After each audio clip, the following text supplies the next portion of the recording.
नमस्कार, मैं श्वेता और आप देख रहे हैं आपका अपना चैनल द इंडिया मूव। क्या वाकई महाराष्ट्र विधानसभा चुनाव में सब कुछ पहले से तय था? कांग्रेस नेता राहुल गांधी के हालिया खुलासे ने देश की राजनीति में खलबली मचा दी है।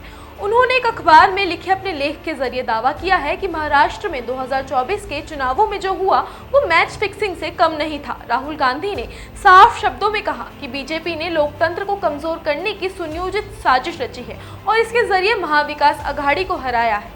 उन्होंने आरोप लगाया कि बीजेपी एकनाथ शिंदे की शिवसेना और अजीत पवार की एनसीपी, जो अब एनसीपी एसपी के नाम से जानी जाती है, उनके साथ मिलकर सत्ता की इस पटकथा को पहले से ही लिख चुकी थी। राहुल गांधी के अनुसार इस गठबंधन ने 288 में से 235 सीटें जीत ली थी, जिसमें सिर्फ बीजेपी ने ही 132 सीटें हासिल कर इतिहास रच दिया है। राहुल ने लिखा कि ये जीत लोकतांत्रिक प्रक्रिया के साथ छेड़छाड़ करके हासिल की गई है। उन्होंने इस साजिश को 5 चरणों की एक योजना बताया, जिसमें चुनाव आयोग के चयन से लेकर फर्जी वोटिंग और सबूतों को छुपाने तक की बातें शामिल हैं। उन्होंने कहा कि पहले चुनाव आयोग की चयन प्रक्रिया में फेरबदल हुआ, फिर वोटर लिस्ट में फर्जी नाम जोड़े गए, वोटिंग प्रतिशत जानबूझकर बढ़ाया गया और जिन सीटों पर बीजेपी को जीत चाहिए थी वहां फर्जी वोट डलवाए गए। सबसे गंभीर आरोप ये था कि बाद में इन गड़बड़ियों के सारे सबूतों को छुपा दिया गया।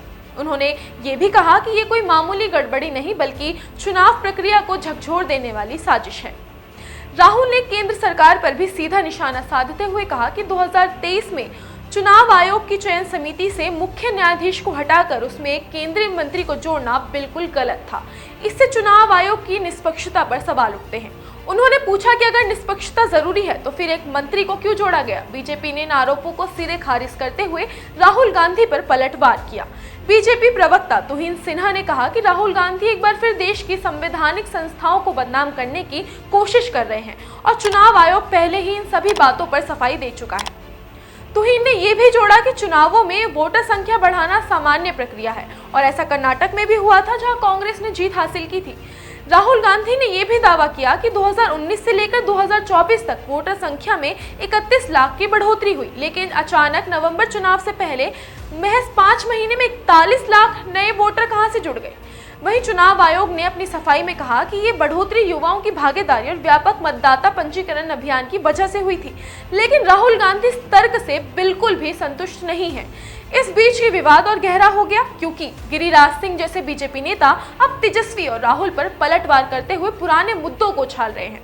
ऐसे में सवाल यही है, क्या वाकई भारत के सबसे बड़े लोकतंत्र में चुनाव पारदर्शी नहीं रह गए हैं, या ये सिर्फ एक राजनीतिक रणनीति है विरोध को हवा देने की? जनता जवाब चाहती है और आने वाले चुनाव इसका परीक्षण होंगे। फिलहाल आज के लिए इतना ही। देखते रहिए द इंडिया मूव्स और वीडियो पसंद आई हो तो लाइक और शेयर करना ना भूलें।